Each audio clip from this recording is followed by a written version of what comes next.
సూటిగా మందిగా అడుగుతుంది.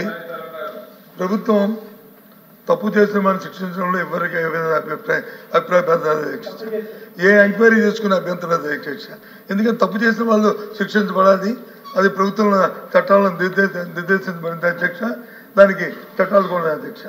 కానీ నేను అడిగిన సూటిగా ఏదైతే ఈ చట్టం లోపభూయిష్ట చట్టం అనేది ఆయన మాటల్లో చెప్పారు, ఆ మాటల్లో చెప్పిన ఆ భావాన్ని ఆ లోపభూయిష్టమైన అనుకుని మీరు అనుకున్నప్పుడు దీన్ని కొనసాగిస్తారా, దీన్ని వచ్చి రద్దు చేయడానికి ప్రతిపాదన చేస్తారా?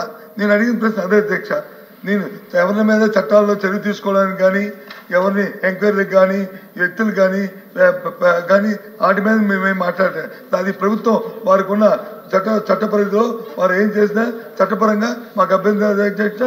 ఎంక్వైరీ చేసుకున్న అభ్యంతరం అధ్యక్ష. కానీ అడుగుతున్న సూటిగా విధానపరమైన అంశాన్ని నేను అడిగాను అధ్యక్ష.